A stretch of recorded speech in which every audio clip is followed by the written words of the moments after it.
Hello everybody, welcome back to the Blind Press YouTube channel.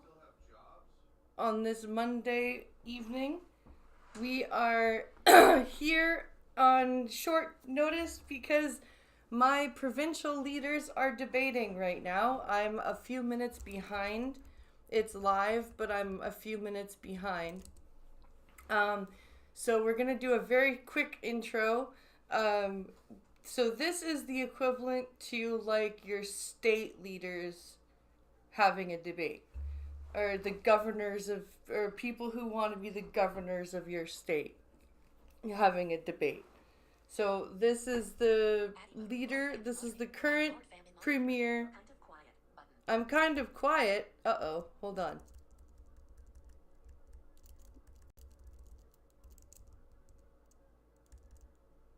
I cannot turn up my microphone anymore. It is as maxed out as it can be. Check message add Lord family moderator. You're kind of quiet. Lord family moderator. Hey UPP button. Add emotes. How are you doing, Lord Famine? Let's see. Cast button. Play button. How loud am I? Full screen. Track position. Expand pen live chat. Extract full live button. Selected live.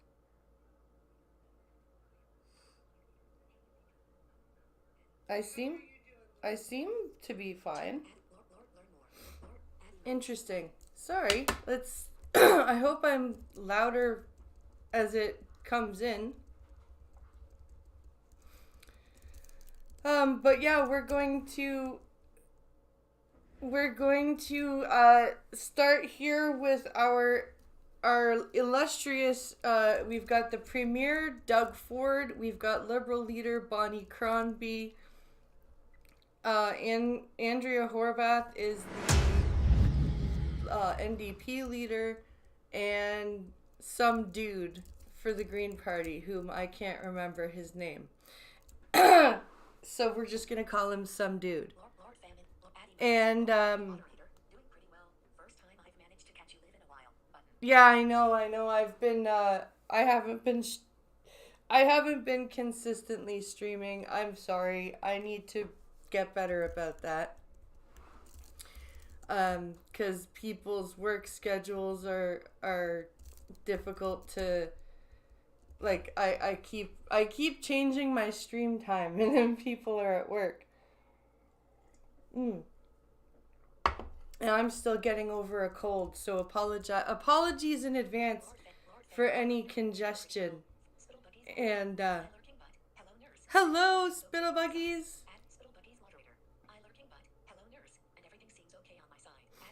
Everything seems okay on your side? Oh, good. Okay, so let's start this debate. I want to catch up to them. Bonnie Crombie and these four major party leaders. To my right, Green Party leader Mike Schreiner. Mike Schreiner, that's his name. I like mine better. And Progressive Conservative leader Doug Ford. To my left, Liberal leader Bonnie Crombie and NDP leader Marit Stiles. Hello. Oh, it's not Andrea Horvath anymore. It's another person. To all of you. Good evening. Party leader Mike Schreiner Stiles. and Progressive Conservative leader Doug Ford. To my left, Liberal leader Bonnie Crombie and NDP leader Marit Stiles. Oh, Marit Stiles. So, two nobodies, actually three nobodies, and Doug Ford. Gee, I wonder who's going to win this election. Hello to all of you. Good evening. We've given the leaders time limits tonight, and I'll make sure that they stick to them. They've agreed to the format and the rules, but they do not know the questions in advance. Their speaking order has been determined by a draw. And so let's get right into it. Our first question is on the issue of leadership. You each have 1 minute. I will turn to Doug Ford first. What? Oh, I'm shocked. I'm shocked that the Premier gets to go first. Makes you the right leader to respond to the tariff threat? I just gave everybody a whole bunch of money. Well, this election, folks, is all about leadership. It's who Most elections are all about leadership, you dumb fuck. That's the point of them. Believes going to protect your Holy family, fuck. Okay. protect your businesses, We're protect starting off jobs, strong and protect your tonight. community. It's about boy. who you believe is going to protect Ontario. We've seen what President Trump's tariffs will do. Oh, here we go. And we're going to see what President Trump is going to be like for the next 4 years. If these tariffs go through, no matter if it's next month, next year. You can't trust Mike. He's a Shriner and they stuff clowns into tiny cars. That's funny. I can tell you one thing, they'll devastate the economy. Trump is evil! And you need me to protect you from evil. But I can promise you, there, we will get through it. We'll get through it You. together. We'll be more united than ever before because we already have a base on our economy. We have a strong base. We're going to expand our economy, diversify our trade, bring companies in from all over the world, just like we've done for 7 years. Over $70 billion of investment have come to Ontario, 850,000 jobs. And I can tell you, I will fight like I've never fought before to protect the people of Ontario. I thought he was going to say something completely different than fought like I've never fought before. All right, Doug Ford, that is your time. We'll turn to Marit Stiles. What makes you the right leader to respond to the tariff threat?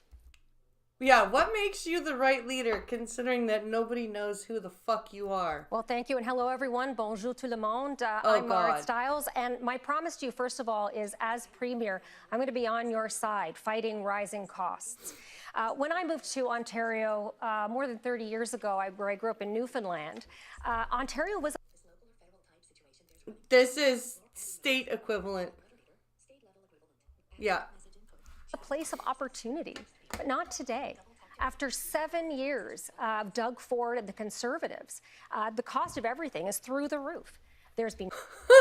This sounds just like a Conservative argument, except with the NDP on the other... Bad deals, waste, and, of course, lots of promises, but nothing really delivered. As we face this big threat from Donald Trump, something we've never faced quite to this extent before, Doug Ford quit his job. Really? We've never faced tariffs before? Oh my God. Oh my God. We've never faced something like this before. Holy shit. These fear-baiting tactics really need to stop. Well, I'm applying for that job. And my promise to you is this. We're going to fight the rising costs. We're going to hire doctors and fix the healthcare crisis. We're going to build the affordable housing that people need. And we are going to make sure we protect and defend every job in every industry. That's my commitment to you. Marit Stiles, thank you very much. Bonnie Crombie, same question. I mean, like, I don't want to sound like a racist person, but...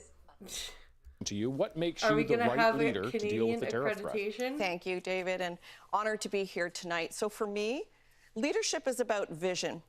It's also about priorities. And it's also about having integrity. It's about stepping up when you need to see something done. My mother always told me, Bonnie, if you don't like what you see, then change it. So that Mom always said, oh my God. See something done. My mother always told me, Bonnie, if you don't like what you see, then change it. So that's why I'm here tonight running to be your Premier. When I look around Ontario today, I can't recognize it. After 7 years, 2.5 million people don't have a family doctor. People can't pay their groceries and their rent in the same month. 1 million people are using a food bank. That's Ontario today, very sadly. And yeah. And a big part of that is because of federal taxes.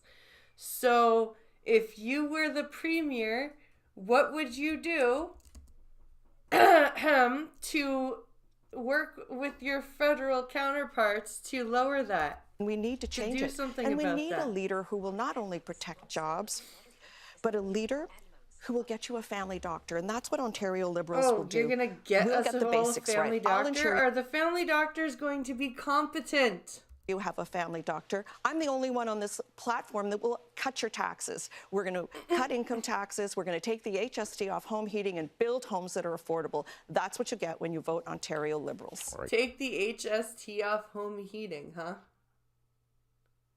Okay. Again, what about the carbon tax? What are you going to do to work with the federal government to say, hey, this carbon tax is ridiculous? Oh, wait, you're NDP, or you're Liberal. You're probably still for it. All right, Bonnie Crombie, that is time. I'll turn now to Mike Shriner. Again, the question is about the tariff threat. What makes you the right leader to deal with that? Good evening, everyone, and thank you, David, for the question. Oh, my God. For me, leadership is about putting people before self. You sound like somebody could go and you'd fall down.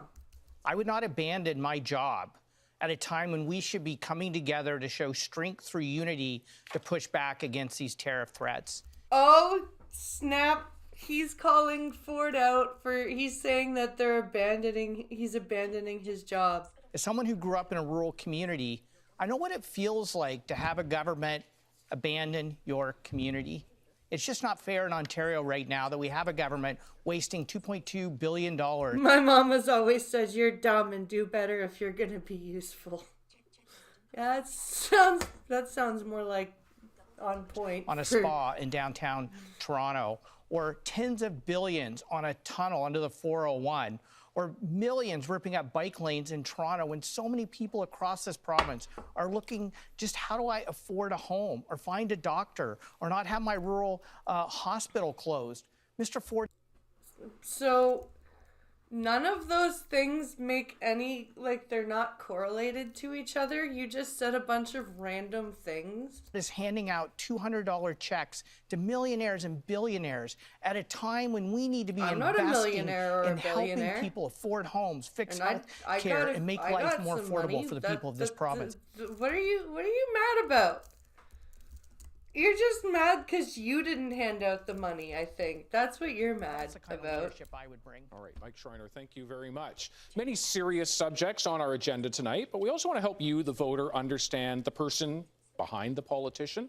So we have some quick personal questions. I'll just ask the candidates 30 seconds each to those leaders. We have some quick personal questions. I'll just ask the candidates 30 seconds each to those leaders. I'll start with Bonnie Crombie. What was your first job? Personal questions? Who cares what her first job was?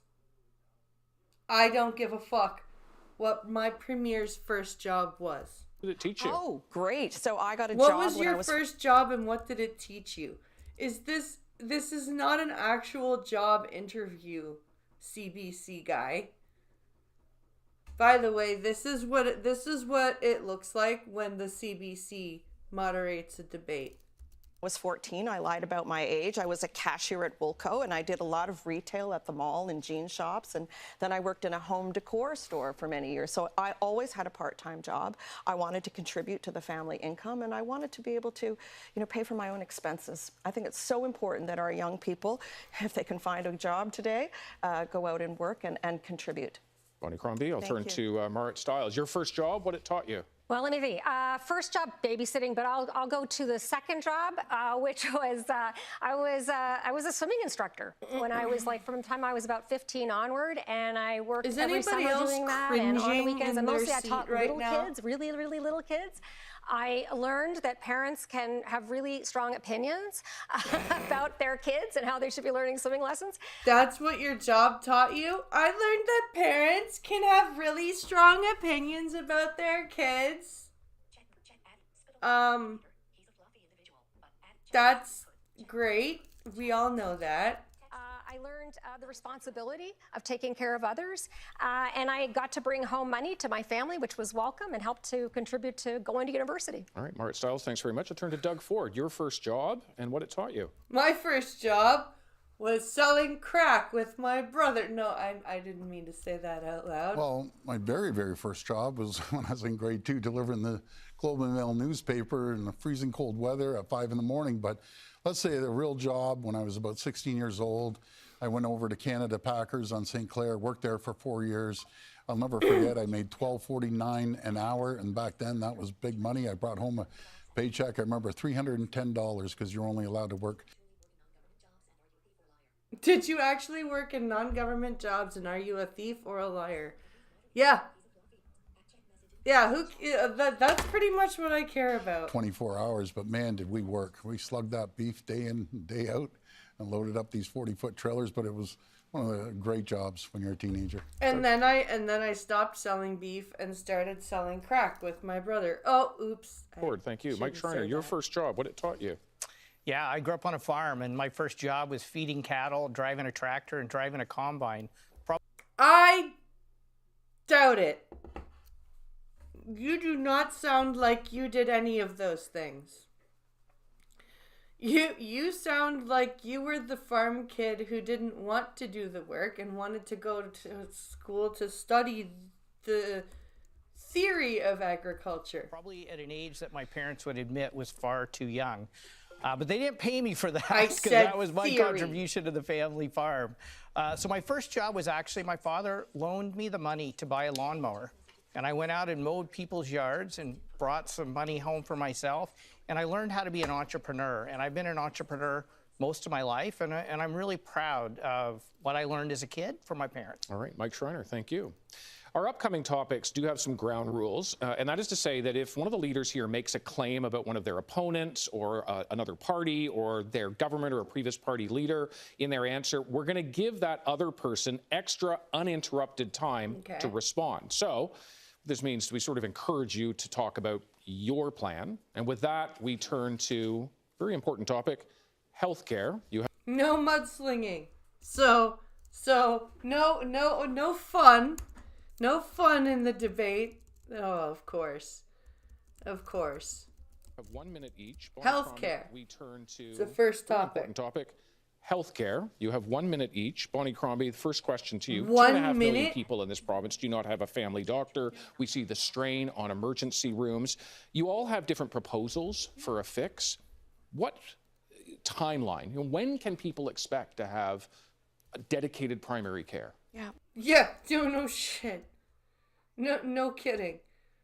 Not to mention, not just dedicated primary care, competent primary care. Primary care that, like, will actually help. Within 4 years, David, is the answer. So I talk to people across the province, and they tell me they're afraid to get sick. They're really worried that the worst thing that can happen to them is to have to need a family doctor because they know they might not have one available. That's not the kind of Ontario that I believe in, the kind where 2.5 million people don't have a family doctor, 11,000 are waiting for surgery or care or treatment, or people in the north have to drive 4 or 5 hours to see their family doctor. Or here's the other one.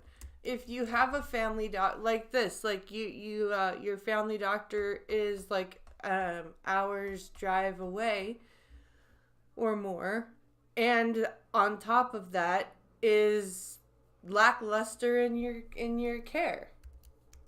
And that's because Doug Ford doesn't believe in our public health care system. One of the things that make us so proud to be Canadian.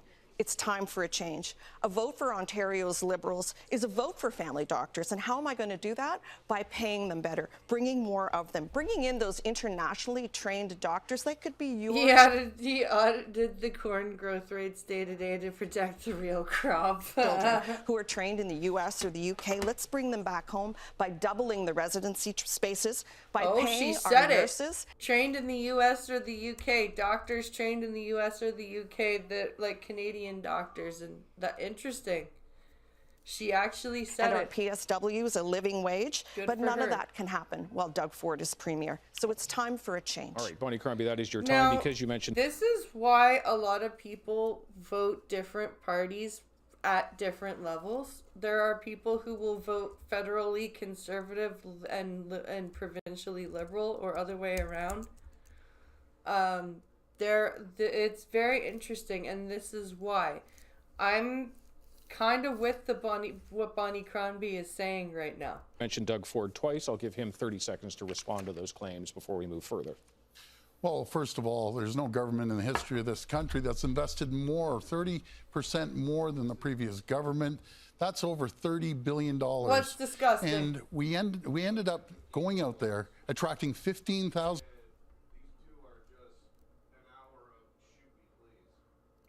New doctors, 100,000 new nurses, 30,000 nursing students in colleges and universities. But I can tell you one thing, you can't do it without a strong economy. Wizard. The foundation of our healthcare is a strong economy, and unfortunately all three of them fail in our economy. All right, Doug Ford, I'll come back to you. Mike Schreiner, the question, of course, is how soon under your plan will people out there have dedicated primary care? Within a 4-year mandate, David. It's not within a 4-year mandate. They're all saying within a 4-year mandate. How are you going to get this going? Fair in Ontario right now that 2.5 million people don't have access to a family doctor. Rural hospitals are closing their services. It's also not fair and we have that people don't have a 30,000 choice young in people their family on a doctor. wait list to access mental health services. I was in Chesley, Ontario, and I met a man who said, thankfully, this local hospital saved my life. But if I have a stroke today, in the evening or the weekend, it won't save my life because it's only open from 7 a.m. to 5 p.m.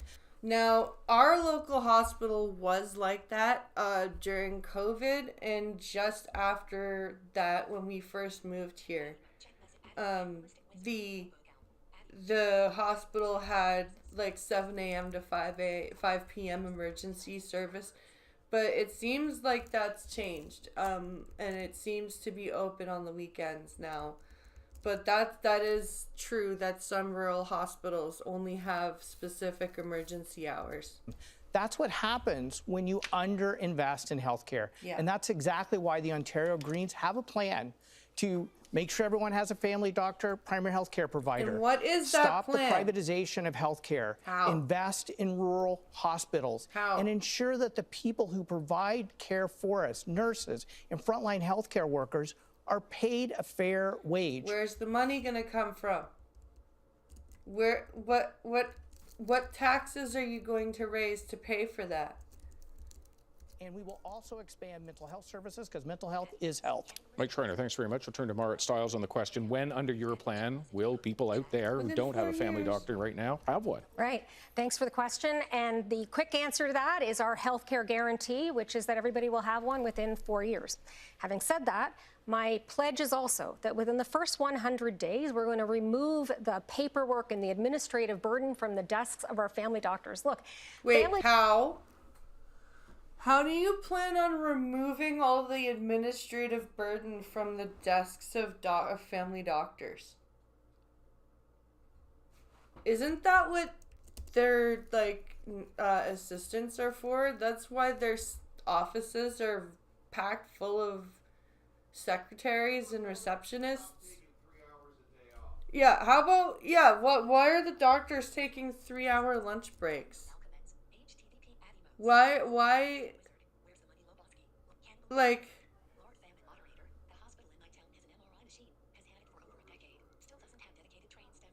the hospital in my town has an MRI machine, has had it for over 10 years, still doesn't have a trained staff to use it. Huh?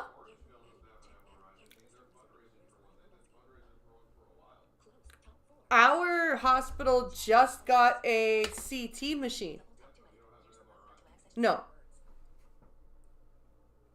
We have X-ray and now we have CT, but I don't think, no, we don't have, and we have ultrasound.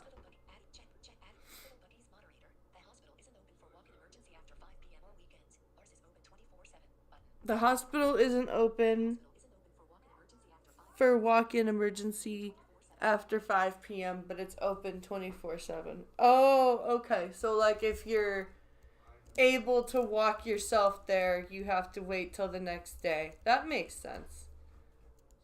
That makes sense. But if you need to be there in an ambulance, they'll take you there. Family doctors that I talk to, what they want to do is see patients, and they're overwhelmed with that paperwork, that burden. So we're going to make sure we get that off their desks by providing additional support, connecting them to family health teams. And I'd say this as well to folks watching out there. You know, 10,000 people in Sault Ste. Marie lost their doctors overnight, not that long ago. We have emergency rooms closed. Why did the rapture come and take the doctors away? Wait time in an emergency room in Hamilton is 22 hours. Jesus Christ. Well, my grandmother, when she had to go to the hospital last summer for a UTI. It got really bad. And she was in the emergency room for fucking 2 days. Before she got a room, because she was so bad she needed to be in the hospital and to get IV antibiotics. But yeah, it took them 46 hours to get her a bed. let that sink in, right? We cannot afford to continue on the road that we're on. No. So I'm also going to recruit and train and make life better for nurses so that we can keep them in our hospitals, treat them with respect, not take them to court or freeze their wages. All right, Margaret Stiles, I'll turn to Doug Ford on the core question. How soon under your plan will everyone have a dedicated primary care provider? Should have happened already, considering that he's been in power for 7 years. Well, what I said earlier, we've invested over 30% more than the previous government, and that's over $30 billion. What we've done, and I don't care about political stripes, as you know, I'll work with anyone. Doctors get paid for patient interaction. They want to turn them over as fast as possible to make more money. Yeah, that makes sense. Brought on Dr. Jane Philpott, former Liberal health minister. Yeah, former Liberal health minister whom Justin Trudeau fucked over. And we're spending over $1.8 billion to connect every single person. We're leading the country right now at 90% of people connected to primary care. But that's not good enough. The fuck are you talking about, dude? With the help of Dr. Jane Philpott. Connected to family health, to primary care? I doubt that very much, sir. I doubt that 90% of Ontarians have primary care. That well renowned. Where are your receipts for that, sir? The country. But we've also built, as I said, over 50 new hospital sites or additions, $50 billion. And we're going to continue to invest into the doctors, over 15,000 people, over 3,500 new beds, and another 3,000 on top of that. But you can't do this. We don't want just beds in emergency departments, dude. We need primary care physicians. And that's the economy. And each of them fail on the economy. It's very simple. All right, that is time. Doug Ford, thank you very much. We're going to turn now to our first debate. You have failed on the economy, can jump dude. You've been in power for 7 years. Doug Ford, thank you very much. We're going to turn now to our first debate where anyone can jump in. If you want to talk about what anyone else has said, I will step in if it turns into everyone just speaking over each other. And of course, we reserve the right, don't want to, but we reserve the right to mute microphones if the audience just can't understand what's being said here. We will mute you. Our subject continues to be healthcare. I'll turn to Mike Schreiner. And the question is a family doctor for everyone realistic and affordable? It absolutely is, but it won't be if Ontario continues to be dead last in per capita healthcare spending in the entire country. It would take That is pathetic. We have the most people, and we are last per capita, if we believe what he's saying. That's sad. $12 billion just to get us up to the average. That's why you have rural additional $12 billion just to get us up to the average. That's why you have rural hospitals closing their services. That's why 2.5 million people don't have a doctor. We need to make the investments that the Ford government has failed to make. I would just say this, in answer to your question, David, we cannot afford not to get this right. We cannot afford not to have family doctors for everyone. It's essential and it's crucial. But let's be clear, the healthcare crisis that we are in right now, the hallway healthcare crisis was invented by the previous Liberal government. But bingo! Bingo! Doug Ford and his government have poured gasoline all over it. We have a crisis in our province right now. He can talk about how much he's spent on healthcare, but the reality makes sense. Talk to any Ontarian about the state of our healthcare crisis right now. It's terrible. We cannot afford not to invest in healthcare right now and make sure people have family doctors, but also nurses in our hospitals right now. Respected. By your own admission, Doug, you put $1.8 billion into your plan for healthcare. You put more into the spa at Ontario Place at $2.1 billion. Yeah, you might build hospitals, but you're not recruiting doctors. Jesus Christ. She's going after him. Holy fuck. You're not recruiting nurses and you're not giving them the operating costs. Not even a Mr. Ford. It's and I'd like you to tell the people at home who lost loved ones while they were on the wait list what you did over the past 7 years to fix our healthcare system, because it's broken. We're in crisis, and you're bragging about what you've done. It's been an abysmal failure. Doug Ford? Oh, Bonnie, what I will tell you, there's a reason why Dr. Jane Philpott, a Yeah, you had to liberal hire a liberal. minister,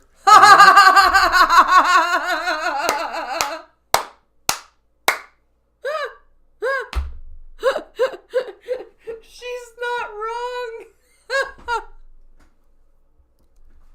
minister comes to our team. It's very simple because she sees the vision.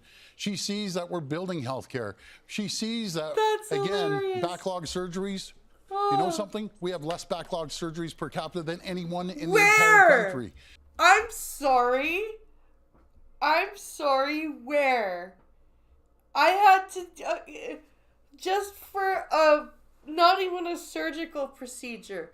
I had to get my kid into a private clinic thing that works with the pediatrician's office upstairs from it to get a procedure done because the hospital was so backlogged. We would have been waiting like a year for the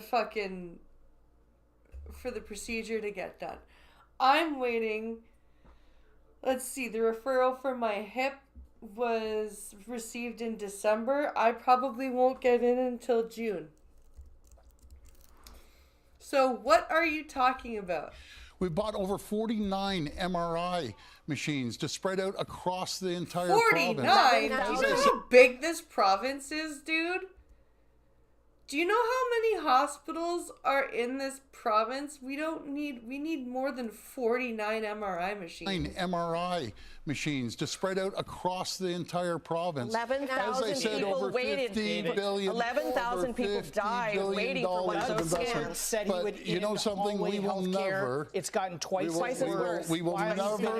Can you explain to people? We got 10 seconds. We'll use a credit card. We'll use your OHIP card. That's what we're going to do. Private medicine. That's what you want to take us to. Private medicine, Doug. That's what we're going to do. With that, we've run out of time in this segment. We're going to continue with another important subject. And we've run out of time. What the fuck? This is the worst run debate ever. This is bad. This is really, really bad. Where's the dude from TVO? that is the cost of living. Once again, you have 1 minute to answer. Mike Schreiner, I'll start with you this time. Groceries, rent, and mortgage payments have all gone up for many people, and yet also for many people, salaries have Mostly not kept because up. of federal what will taxes. you do to help ease what is for many people a daily struggle? Yeah, times are tough right now. I hear it every day. And Says unfortunately, in Ontario right now, the rich insiders are getting richer, right, and the rest of us are just struggling to get by. The rest of us, he says. I bet you he doesn't have trouble filling his fridge. Rent. Nobody on a full-time minimum wage can afford rent anywhere in Ontario. Food bank use is at an all-time high, up 78% just in the last 2 years. And it's not fair that Mr. Ford has handed out $200 checks to millionaires and billionaires like Galen Weston, the guy. How do you know Galen Weston got one? Gouging you at the grocery store when so many people can't afford to even pay for groceries. That's why the Ontario Greens are saying we will lower taxes for low and middle income earners, saving them $1,700 a year. And asking how the will wealthiest, you lower them and by how much and which taxes? Income taxes, because that's federal. What taxes will you lower for the to pay a bit more? We'll end gouging at the grocery stores, and we'll actually start building rental homes that you can afford. Okay, because you've mentioned Doug Ford's name, he has an opportunity for 30 seconds to respond. Well, you know, Mike and the other two folks on the stage, this is where we fundamentally disagree. See, Mike looks at that as that $200, and so do my other two colleagues. It's their money. That's what they believe. It is the government's money. Well, let me tell you, folks, it's your money. That's what you paid into. And when we saw more revenue come up to the coffers, we believe that it goes back to the people to stimulate the economy, to go out and you might be able to do something you might otherwise not be able to do. We believe in giving back taxes. All right, that is time. You guys believe. How rushed is this fucking debate? Holy crap. Do you know when I got the notification for this debate? 6:27. Do you know when it was scheduled to go live? 6:30. This is, and they are just rushing through this. Holy fuck. And keep charging taxes. Doug Ford, thank you very much. I'll turn to Marit Stiles on the original question. What will you do to help alleviate the cost of living? Well, first of all, you mentioned rent. Rent in Ontario is up 38%. Did nurses get pay cuts in the middle of last year? They stopped paying nurses extra because of pandemic pay. I believe so.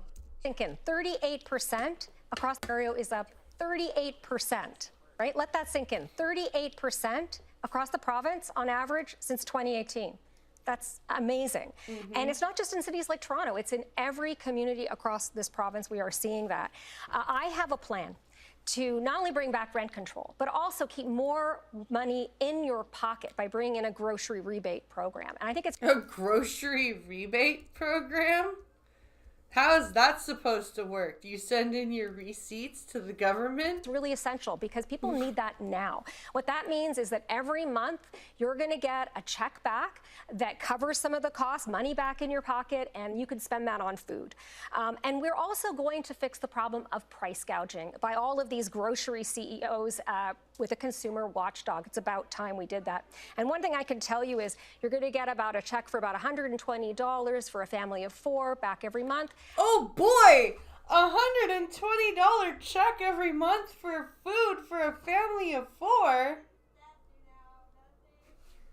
Holy shit! That's, for a family of 4, that is, 1 week of groceries. And let me tell you, I am not going to be giving a $200 check to Galen Weston. All right, Stiles, thanks very much. I'll turn back to Doug Ford to have your core response to the question, what will you do to help ease the cost of living? Well, this is where we fundamentally disagree. Fundamentally. You know, we're the only government in the fundamentally, did you just learn that word?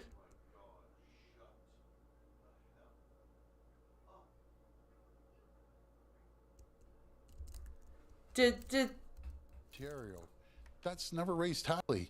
You know, we're the only government in the history of Ontario that's never raised taxes. We've seen more revenues come up because we've created the climate and the conditions for companies to invest. Now, these three, they'd bring back the gas tax. And I know they've admitted it, that they're going to bring it back. They'd bring back the one fare that saves people $1,800. They'd bring back the tolls on the 412 and 418. They'd bring back the tolls on isn't there already a toll on the 412? I thought the 412 was part of the 407, which is a toll road. 407 that we just ended up getting rid of. And the difference is, I don't believe in taxing people, and I will never take money out of your pockets. They believe it's their money. There's never been a tax they don't Mr. like Ford, or a toll they don't want to hike. What do you think pays for like the road maintenance and shit? That's the difference between myself and my three folks on the stage here. Okay, we do have a debate coming up momentarily to talk about this very issue, but right now I'll turn to Bonnie Crombie on this core issue of bringing down cost of living. Let me just ask you at home, is your life more affordable today than it was 7 years ago? No. I bet the answer to that is no, because I hear from people everywhere I go. They can't afford to even buy their groceries and pay their rent in the same month. And it's a really cold February, and they're wasting. I can blow $120 at a grocery store and still not have enough for a full load of groceries, and I live alone. Yeah, exactly. Grocery stores don't gouge. They set their prices on allowable percentages set by government. That is true. Using a lot of money, paying for heating bills. I'm not okay with that, people in food banks. After 7 years of promises, we got nothing. We got no action. You were promised a tax cut, but you never got it. Here's what I'll do with Ontario Liberals. I'm going to cut your taxes. Yes, your income tax, and you'll pay 22% less on the first $75,000. I'll also take the HST off your home heating and your hydro bills, and I will build homes that are more affordable because we're going to take off those hidden taxes, and there will be no tax on carbon. You can take. Okay. My word for it. We will double the ODSP for people living with disabilities. Whoa. Holy shit. Back that up a second. You can take my word for it. We will double the ODSP for people living with disabilities. Okay, then. So, cut taxes for people earning 75 grand or less. Reasonable. No carbon tax. Good. Double ODSP. Okay.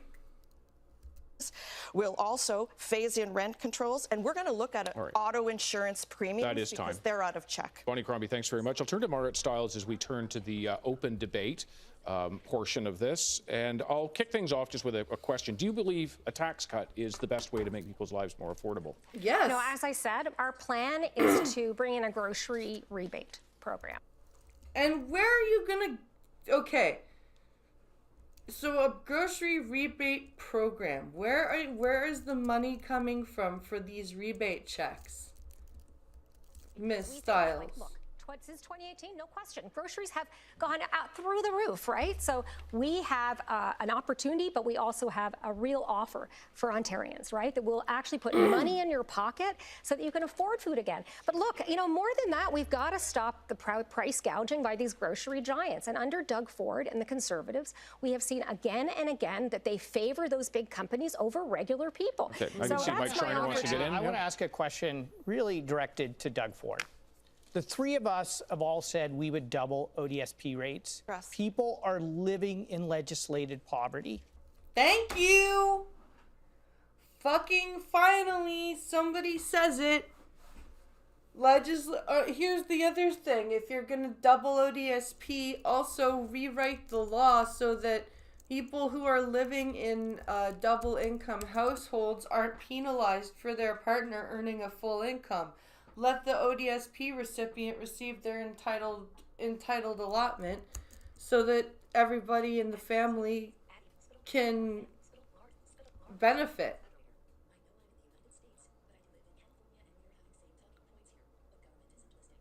I know I live in the States, but we live in California and we have the same talking points here, but the government isn't listening. Looking at the actual causes of inflation is never the talking point. Nope. And I'm wondering if Mr. Ford thinks it's okay in a province as wealthy as Ontario that people would be forced to live in legislated poverty on $1,300 a month. I don't even get that. I don't get that much money a month. When average market rent in this province is $1,600 a month and over $2,000 in Toronto, how can we sleep at night knowing that people with disabilities can't even afford to pay the bills? Bonnie Crombie, I can see you want to get in. Doug Ford, did you want to respond to that? Well, I'll respond quickly. Under ODSP, we've actually increased it based on the rate of inflation. It's gone up since 2022, 17%. Oh, fuck off. That's what we've done. But you can't... It went up $60. Get fucked, you asshole. You actually came out and said people on ODSP needed to get off their asses and work. People on ODSP if you don't have an economy. And all you three believe in is simple. Just tax the people to death. Right. Tax companies to death. We saw what you did. Listen, it's my opportunity to get in. 7 years ago. No, I think it's my opportunity. I walked into a bankrupt province because you lost 300,000 jobs. You tax businesses. You tax people. Hey, Doug, you promised 7 years. Doug, you promised 7 years ago that you would cut our taxes. I'll tell you what I've done. You didn't get it done, Doug. You didn't cut our taxes. I am the only leader on this platform today that is committed to cutting taxes. I kind of like this Bonnie Crombie chick. She's like, doesn't give a fuck. She just does not give a fuck. No, she has a pretty weird nickname. I'll figure it out. She seems to actually have a plan too. Yeah, well, provincial liberals didn't do too bad until near the end. Yeah. I've committed to cutting taxes And with my on low and plan, middle income. I've committed to cutting taxes. Me too. Okay, dude from the Green Party, you're not gonna win. Just stop. With my plan, people will take home $1,150 every year, not a one-time $200 check, Doug, which is great this month. You can pay your rent, you can buy groceries, but what about next month? What does that $200 check do for people next month? We have 45 seconds remaining. Well, if I can get a word in edgewise here, but I almost fell off the stage here, David, when Bonnie Crombie said she'll cut taxes. When she was mayor, she raised taxes every year, raised the garbage tax, the same as raised yours. the water tax.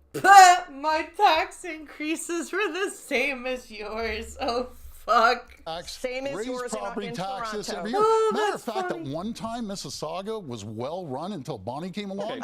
Doug Ford, I know Mary Stiles wants to get back I'd just like to ask another question, Doug. I feel like, we've talked a lot about, you're talking about your little things, but listen, $2.2 billion that you're spending right now to subsidize a luxury spa in downtown Toronto. That's $400 per household in Ontario. Do you think you could maybe cancel that so that people in Ontario won't be subsidizing a luxury spa? Or cancel that and give us another $400. Do I get the response? You get the response. We've run out of time, but one give thing? you the chance to We've respond. cut over $10,000 of taxes. Why did any of you not vote for it? Because you don't believe. And for who? $10,000 in taxes cut where? Even cutting taxes. Thank God we have Mayor Carolyn Parrish. I will have in to, Mississauga. I'll have to stop it there. More. I'll have to stop it there. I'll have to stop it there. Unfortunately, we are out of time just for this particular segment, but we have many more to come, including public safety. You have 1 minute each for your answer. And a reminder, if you make a claim in this section about one of your opponents in your answer, we do have to give that person uninterrupted time to respond. And now I turn to Doug Ford with a question about youth crime. Teenagers are being arrested in smash and grab robberies, in car theft, and in some cases, murder. What will you do to deal with youth crime? Tell the parents they're not beating their children enough? Well, first of all, we led the way on bail reform. I don't believe that no matter if it's a 17-year-old or a 22-year-old, that should get a slap on the wrist when they kick in the door and put a gun to someone's head or, unfortunately, murder someone. I don't believe in that. I believe in throwing them in jail. I believe in hiring tough judges and justices of the peace because we've seen this happen, and nothing frustrates our great police officers more than this. They arrest someone, throw them in the cruiser, and the guy in the back is saying, I'll be out before your end of your shift, and guess what? He gets out because of the weak policies that Bonnie Crombie and the Liberals, it's catch and release. Bonnie was, okay, the Liberals haven't been in power in 7 years, Doug. Why are Ontario bail fucking... Seriously. Anyone who thinks Ford is a liberal, kiss my ass. Let little Johnny out 10 times on bail to recommit the exact same crimes. I don't believe in that. I believe in making sure they stay in jail and there's consequences when you start terrorizing neighborhoods. And that's what we're seeing in Toronto and the GTA. We're investing in our police because all like of they've never seen Ontario before. is the GTA. All right, Doug Ford, thank you very much. He has said your name, Bonnie Crombie, so I'll give you 30 seconds to respond to that, and then 60 seconds on the question of what you'll do to respond to Let me also say how proud I am of my record in the city of Mississauga and people electing me with 78% of the vote because I created jobs. I brought in investment. I set us up for growth and economic development. And I'm very proud of that. But you know what? Something in Ontario has changed. People just don't feel safe anymore. They lock their doors. They put their cars inside their garages because we see carjackings and break-and-enters and home invasions like we've never seen before in the past 7 years.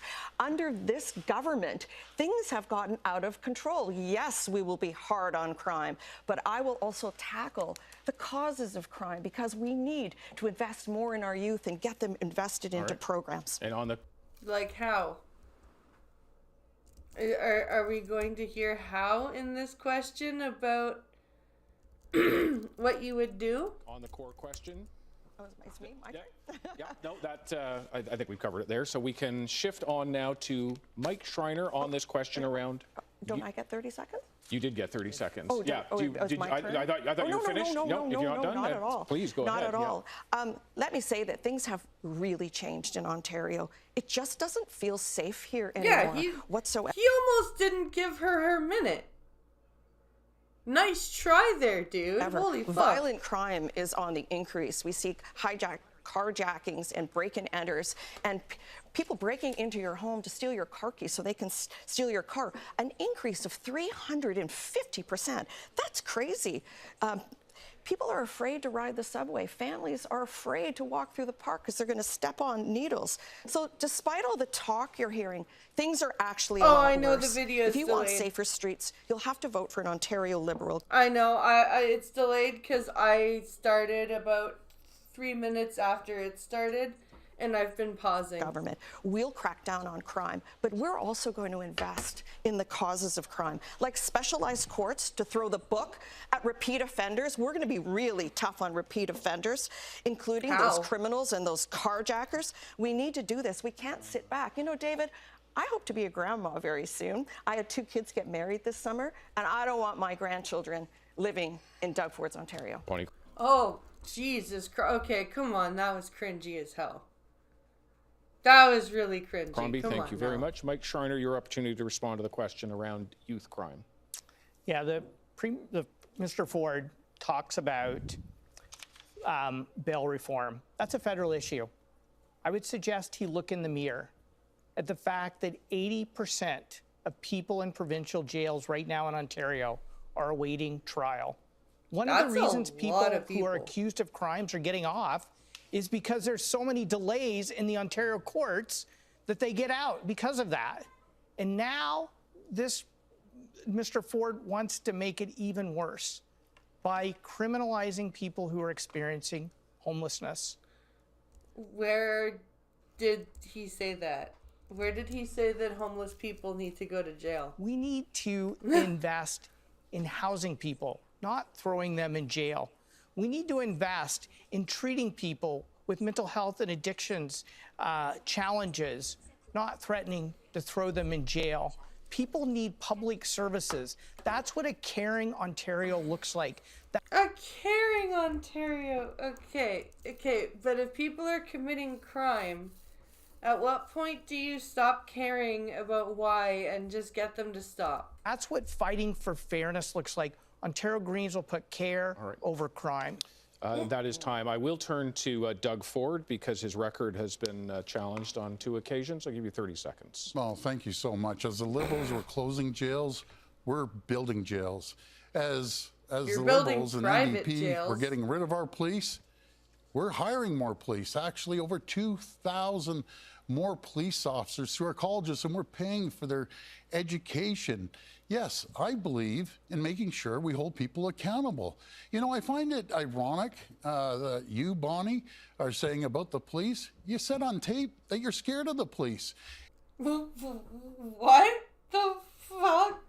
Okay. And as for you, Merritt, your own members want to defund the police. All right. Like, who wants to defund the police except the NDP? And that Only your group. That is time.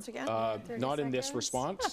It's tricky keeping it all straightened out. But Marit Stiles, this is your opportunity to respond to, what was our original question? Youth crime. Youth crime. Yeah, thank you for that, David. And I will start talking to youth and about youth because that was the question. And look, I mean, really, if we want to address a rise in youth crime, we need to invest in our schools, make sure they are full of caring, qualified adults to teach and provide lots of youth programs and community support. But look, I mean, there's no question. We know this, that everyone deserves to feel safe. And a lot of people are seeing a rise in theft, like auto theft in our communities. People are worried for their safety. I know, I hear it a lot. On this issue, my priority is always going to be taking care of people. And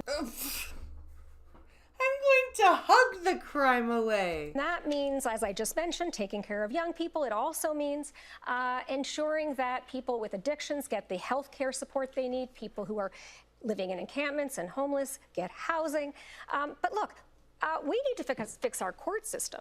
And right now, it is so backlogged that it means that dangerous people are falling through the cracks, and many others who deserve their day in court aren't getting it. We need to fix that, and that's an issue that the provincial government can address right now. And that is time.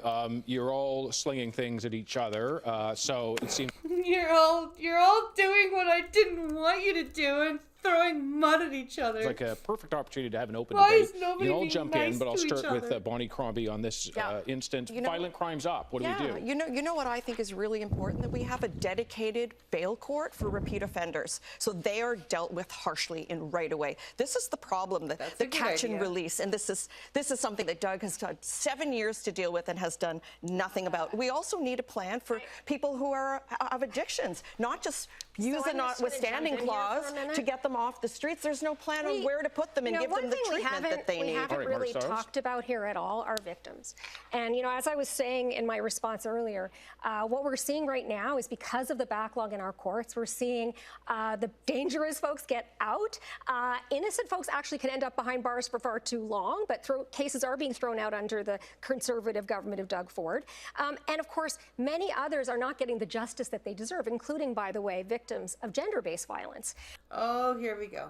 So, I've talked about this a number of times, but I want to make sure we remember that there are victims involved here, too. This government cut back on the Victims' Compensation Fund. They have failed to declare intimate partner violence an epidemic. And again, he always wants to talk about throwing people in jail. I want to talk about how we actually prevent that in the first place, as well as making sure that people actually get their day in court, which you're not seeing under the prevent throwing people in jail. Sometimes people belong in jail, dude. One of the ways we prevent people from being thrown in jail in Ontario right now, with the government saying they want to actually criminalize homelessness, it's just horrible. Like, we're better than this. We need. Where did they say they wanted to criminalize homelessness? I don't ever remember hearing that. Build a caring Ontario.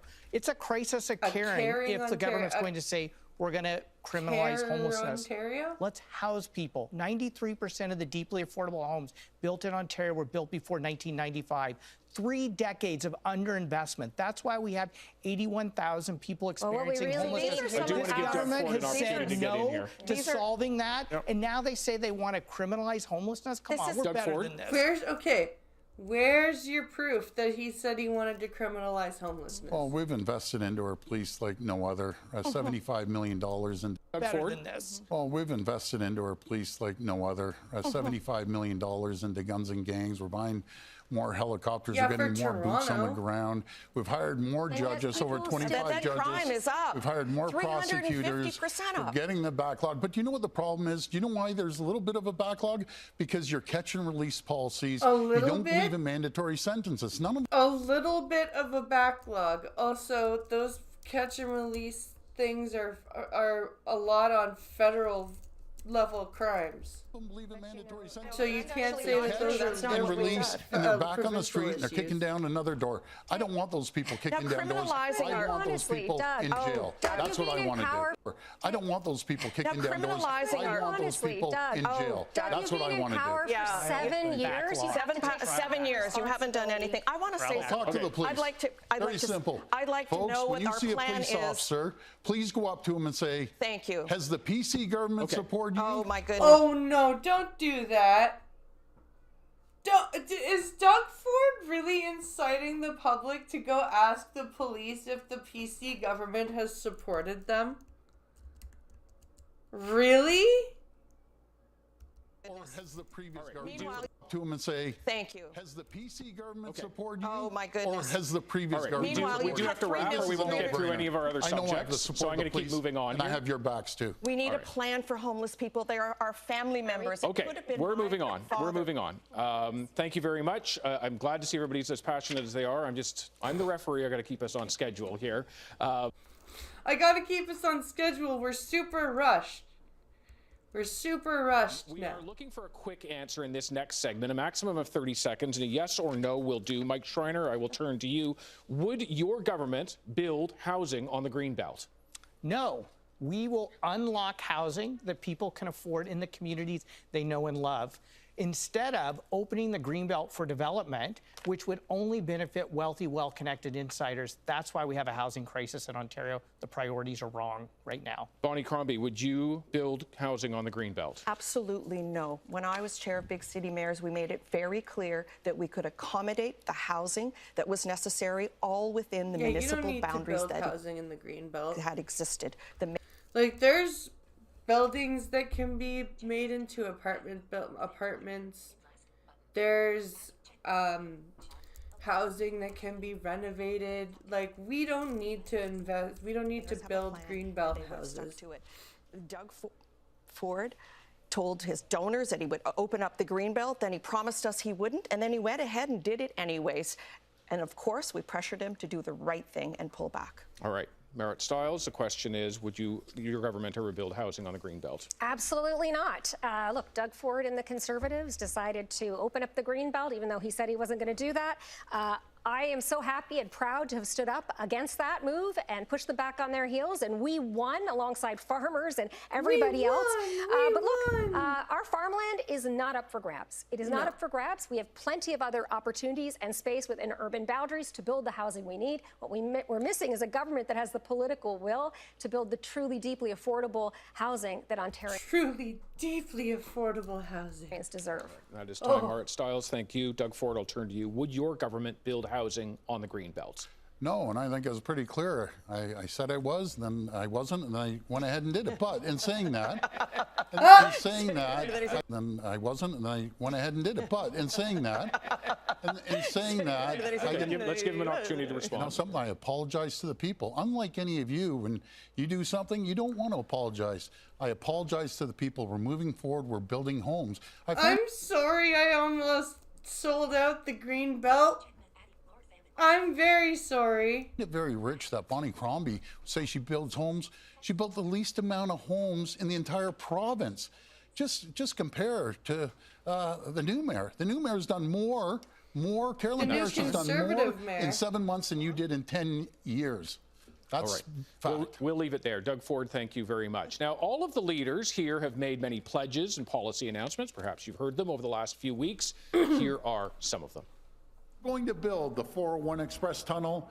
It will be the largest tunnel in the entire world. Well, first of all, we would cancel Doug Ford's $2.2 billion subsidy to a foreign-owned mega spa. A foreign-owned?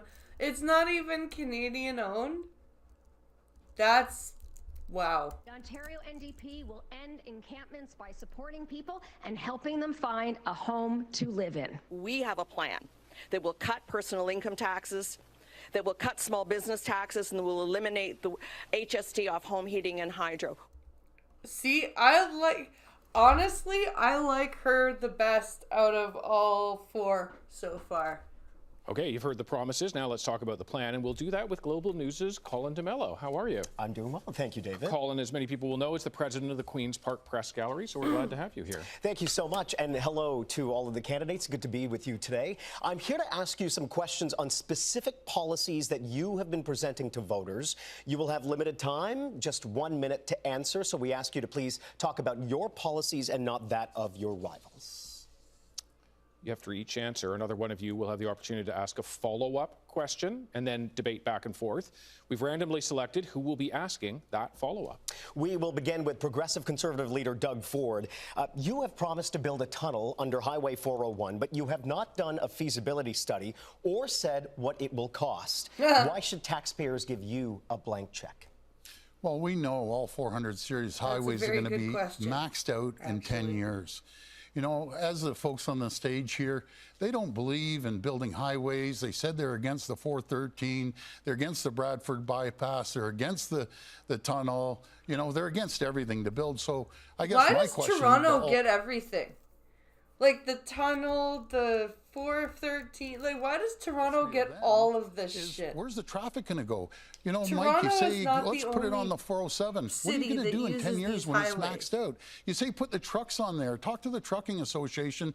They don't want it. We're going to invest in transportation. And the only way we can invest in transportation is by having a strong economy. And all three of you have failed the economy. You don't believe in creating new jobs because to create new jobs, you have to have tax incentives. jobs. You have to put money back into the businesses' pockets to invest in their people, into their technology, into infrastructure, and put money back into people's pockets. That's the difference. Fundamental difference between myself creating jobs and them chasing 300,000 jobs out of our province. Time. Doug Ford, thank you very much. This is where Colin and I get to pass off the who gets to ask a question. And Bonnie Crombie, you now have the power to ask a follow-up question of Doug Ford. Thank you, Doug. Doug, I have one question for you and one question only. After 7 years of lies, why should anyone trust a word you say? Oh, fuck. That's direct. Damn, okay. Well, first of all, action speaks louder than words, and people have seen us spend over $200 billion on infrastructure, no matter if it's $50 billion worth of hospitals or $28 billion in building roads and highways, or $70 billion in building transit. Doug, you put us into an extra $100 billion of debt. How does any one government spend $100 billion and pay 2.5 million people still don't have a family doctor? That's the difference between us. Doug, a fantasy tunnel. How dumb is that, Doug? 40 years. Jesus. This is funny. She's just going after him. A fantasy tunnel. I believe in building infrastructure. Under the Liberals and NDP, there was nothing built. There was no subways. We're building the largest subway extension in all of North America. We're building highways and roads and bridges because we know one thing. There's $56 billion it's costing our economy every single year. Doug, this tunnel, an opportunity to respond. And we're going to get people from point A to point B. This is a fantasy project. Subways, it is a 40-year project. It won't be built in my lifetime. It will not alleviate any congestion. It will bankrupt the province at $150 billion. There are alternatives. Why don't you invest? Yeah, why don't we don't need a fucking tunnel under the 401. That's stupid. That is dumb. A 401 tunnel, that's... In the alternatives, why don't you invest more in public transit? There's an alternative highway parallel. The 427 could be leveraged. Truck-only lanes on the 407. Doug, this is a fantasy that would bankrupt our province. No one believes you. You make other promises, and you don't get it done, Doug. That marks time for us. I'll turn back to Colin now. Thank you very much. Our next question is to Green Party leader Mike Schreiner. So you have promised to scrap the current plans to redevelop Ontario Place. What would you propose to do with that land instead? Well, first of all, I think it is a huge mistake and an insult to the people of Ontario that the government is subsidizing a foreign-owned spa at a tune of $2.2 billion. Okay. Privatizing public space. What would you do with it? Ontario Place is for the people of Ontario. It's public space that should be publicly available, and unfortunately, the current government has torn down all the trees, and now they want to subsidize it. Imagine what an insult it is, and how fair. What do you want to do with Ontario Place, you nasal fuck? Hospitals are closing in my community. We can't get access to a family doctor, and this government is subsidizing a foreign-owned oh my God! Answer the question. At the tune of $2.2 billion. That is not what the people of Ontario want. They deserve better. They deserve fairness. That's exactly what the Ontario Greens are fighting for. Insert thank you. I'll turn now to Doug Ford. You get a follow-up question. I would ask that you begin it with a question. Well, first of all, we're building a world-class destination. We're going to see over 5 to 6 million people go there. And under the Liberals and NDP and the Greens, they let it deteriorate. It was just dandelions coming up and everything else. Yes. And we're going to build an amphitheater that's going to attract millions of people. We're going to have 50 acres of public realm that you have to be more informed, Mike, because you didn't even know that. 50 acres. We're going to build a destination, the most popular destination in the entire province. Ask a question. All these people, ironically, they're going to show up. We're going to build a new science center. Okay, that represents time there. Well, you can. Yeah, absolutely. Yes. Well, was there a question? There was no question there, folks. Let's be clear. There was no question there. The Doug Ford cannot follow simple instructions. Confirmed. Because nobody can defend why you would waste $2.2 billion subsidizing a foreign-owned spa. If it's such a great destination, Why are Ontario taxpayers are on the hook for this? When our kids are learning in overcrowded classrooms, people can't afford homes, rural hospitals are closing, people can't find a doctor, and you're wasting $2.2 billion on this mega spa in downtown Toronto. It's the same kind of waste that the tens of billions that you're spending on this fantasy tunnel that will create traffic chaos in Toronto. I want to build things. It only to benefit Toronto, and it will freaking clog the shit out of Toronto.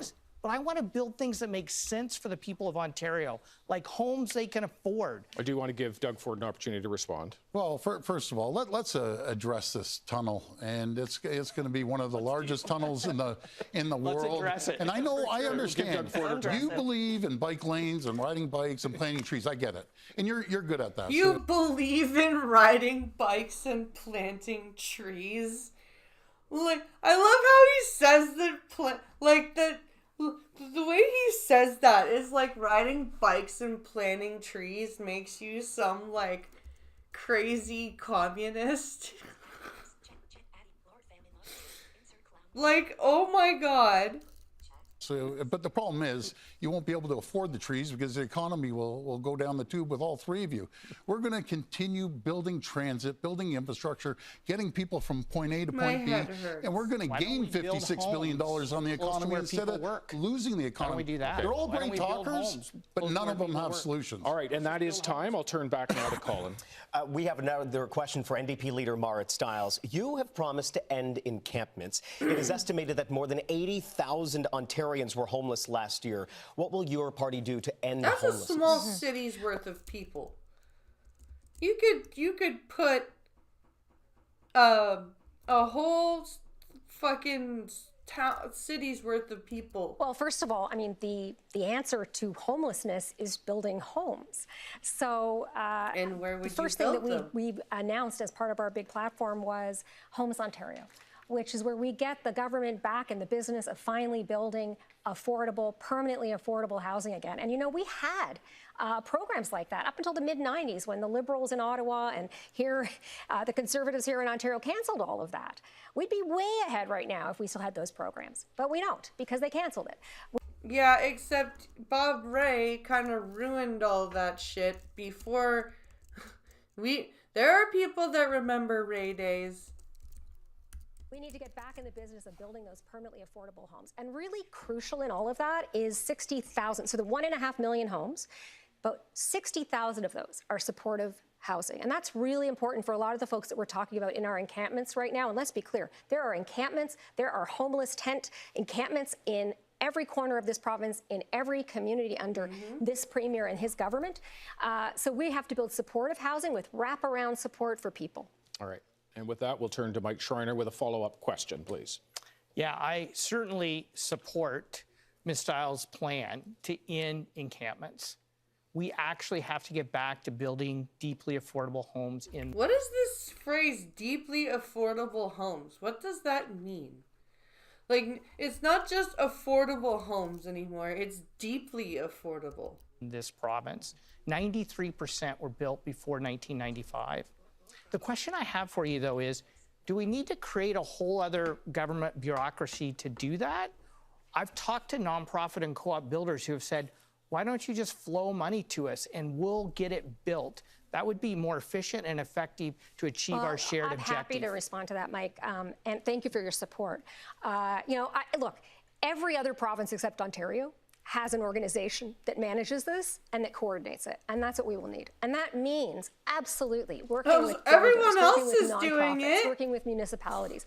And I'll say this, our plan is built on the premise as well that we are going to provide a strong provincial partner. We're going to offer up provincial land where we can, right, to make sure we build that housing. But it's that partnership that's crucial. And I know you see it, and people out there see it all the time, that there's community organizations ready to go that want to build this housing, and yet no true provincial partner. So we need to show leadership. And at the provincial level, the NDP is ready to go. We're ready to go. We're ready to spend more money. We've got this. Right? Again, every other province is doing this. We're not, and we're so far behind. And I would add as well that, you know, if we're going to move forward quickly enough, we have to get going right away. I'm going to start this within the first 100 days that we form government. And that means as well getting Ontario building again, because agree, right now, Ms. Stiles, I would just add one other thing, sure, which is ahead, that Ontario, and you know this as well, of course, is like building less housing than anywhere else in the country right now. So Our housing we only have starts 20 are seconds down left. to 50s levels. I agree with you. We need to get going right away. This is exactly why. Let's not create another bureaucracy to do it. We have a ministry in place. Let's just flow the money to the nonprofits and co-ops and permanent supportive builders so they can get going because right that would away. make sense. All right, that is time. That's why. They don't want to do it because that would make sense. Mike Turner, thank you very much. Our next question is for Liberal leader Bonnie Crombie. Your party has promised to cut middle-income taxes for middle-income earners, but your plan doesn't actually cut taxes for anyone earning less than $50,000. Oh, what will you do to help lower Bonnie. income Ontarians? Yeah, so that's a great question, and I really thank you for that because people are hurting right now. You know, I'm in the grocery store and I see moms picking up meat and putting it back down and going to the checkout aisle and holding their breath. So I thought, what can we do to make life more affordable for people? Yes, we're going to cut small business taxes, but we're going to cut income taxes for people earning $75,000 or less, and we're going to take the HST off home heating and hydro, and we're going to build homes that are more affordable. Okay, but is that $75,000 or less, or $50,000 to $75,000? So because if you're gonna cap it at $50,000, that's kind of shitty. But for other folks entirely, we're doubling the ODSP for people who are living with disabilities. I believe in phased-in rent controls over a period of time. And by the way, we're going to look at auto insurance premiums because they're out of control. So overall, my goal is to cut your taxes, to grow the economy, much like I did in Mississauga, and I'm so proud of my record in Mississauga. I'm so proud of my record. Yes, we get it. We get it. Your record was called into attack. We get it. Attracting investment, creating jobs, setting us up for growth, and getting elected by large margins, because I think the people of Mississauga had a lot of confidence in what I did to stimulate the economy and build jobs. All right. Thank you very much, Bonnie Crombie. Marit Stiles, you get the follow-up question to Bonnie Crombie. Well, I'm going to take a slightly different tact. I heard a few things there that I think the Liberal leader needs to read some of her own policy on this. But, you know, I wanted to go after another thing, because what I'm finding increasingly as I go around the province is that people are paying out of pocket for health care. For actually things that we, you know, as Canadians believe should be absolutely free. You should be able to access healthcare when and where you need it, not out of pocket. And I was really shocked to see that the Liberal leader, that her party has received $25,000 in donations from private healthcare insiders. Do you have a question? And I'd like to know. Okay, I do like the CBC guy. Do you have a question? How she can stand here and say she's going to save healthcare, which, by the way, was created. Holloway Healthcare was created under the previous Liberal government. When she's receiving those kinds of donations from private healthcare providers. Okay, we'll get. Yeah, I think the NDP leader is envious of my fundraising record to date. I will say that the NDP thinks that money grows on trees. You know, you just can't promise. This is an electoral debate. That's just not a serious plan. It's not a serious plan. When I was the mayor of Mississauga, I had to balance my budget. I never ran a deficit. I did that for the past 10 years. I balanced my books for 10 years, just like people have to do at home. They have to balance their budgets at home. They know that they have to save in bad times. That's the difference between me and you. I think I need to ask this question a little bit more clearly, maybe. You said that you are going to fix the healthcare crisis, that a previous Liberal government, I will argue, started the whole Holloway healthcare crisis, right? Yes. You don't take responsibility for that, but you also will not take responsibility for the fact that you have collected $25,000 from private healthcare insiders at a time when we are seeing people literally having to pay out of pocket under Doug Ford's government for healthcare. You know, Ontarians are very clear. They do not want to head in that direction. We follow the rules to the T. Absolutely. And so I have a plan that will invest $3 billion, not the... Okay. So, are you saying that these donations are illegal? Like, what's your point? 1.8 there, that the Miss Premier is Stiles. going to do. How do we know it's not $3 gonna go billion to private ensure that healthcare? everyone in Ontario has You received donations from private healthcare clinics because they share your thought process. Therefore, you must be going to give money to private. Oh my God, this is private health. That is my time. pledge. That is time. Colin, thank you very much. Thank you, David. Good to see you. Now, we asked some voters what issues they have not been hearing leaders talk about during the election campaign. Car theft, crime on the streets, the drugs, and the guns. Never used to be like that. Nope. The waiting time at the emergency, it's like hours and hours. I'm talking from my own experience. I think they need to talk about healthcare, and I think they need to talk about education so badly. A lot of people are suffering here. Right now, there is a situation with the food bank. That shouldn't be happening. This is Canada. Well, for this next segment, Siobhan Morris joins us. She is the Queen's Park Bureau Chief for CTV News. Siobhan, hello. Hello, thank you, David. Hello, candidates.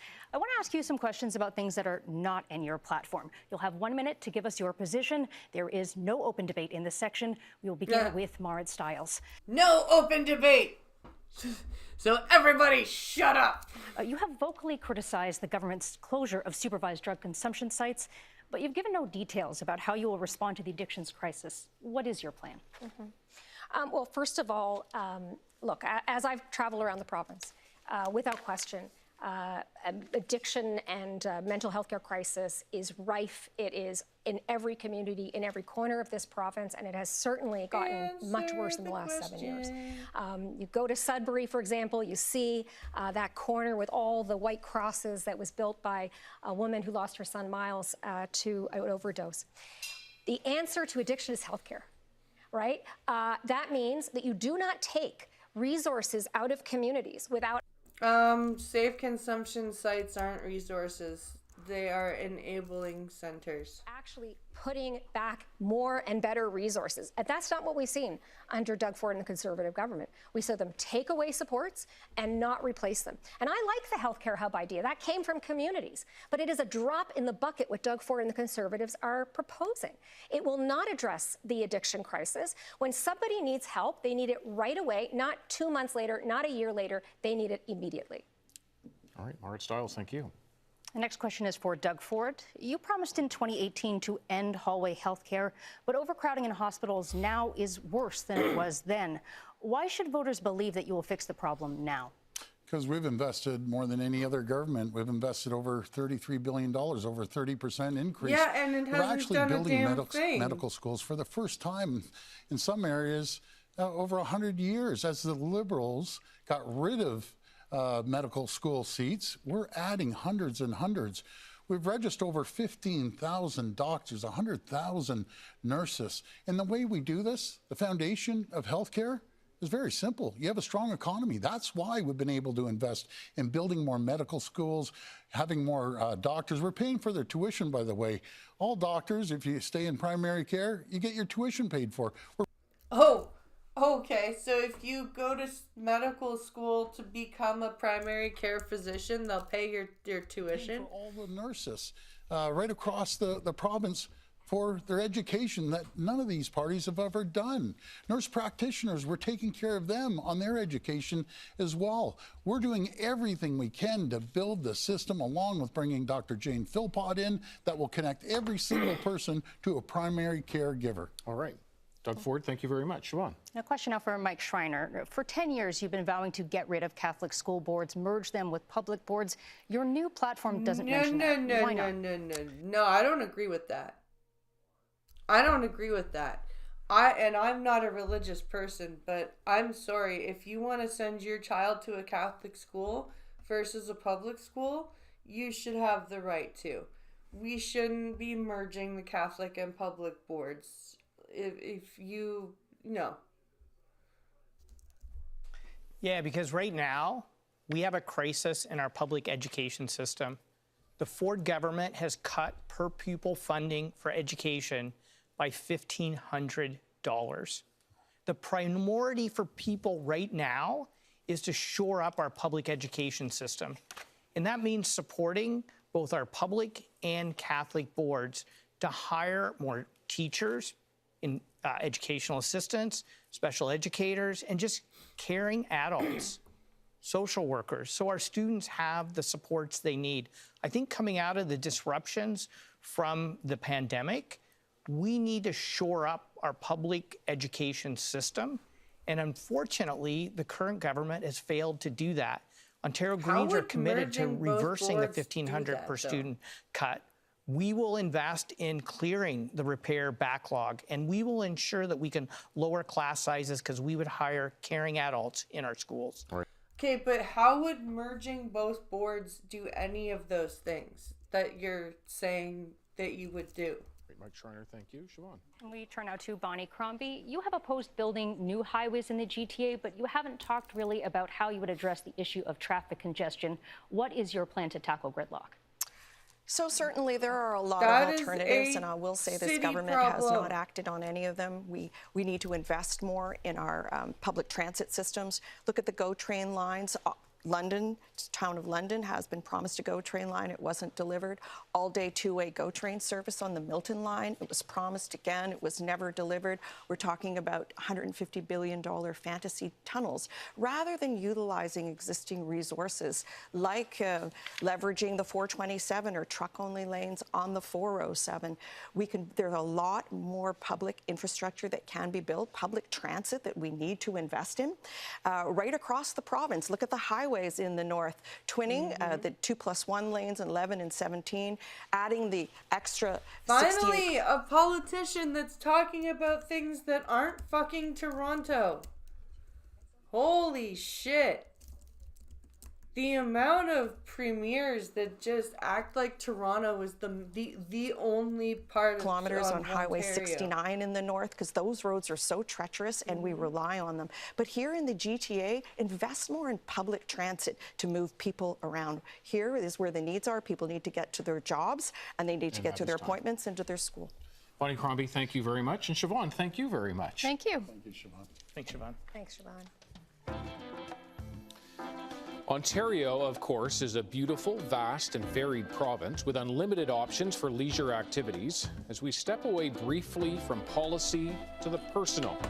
Oh, Jesus. We're looking for an answer in 15 seconds or less. Skip.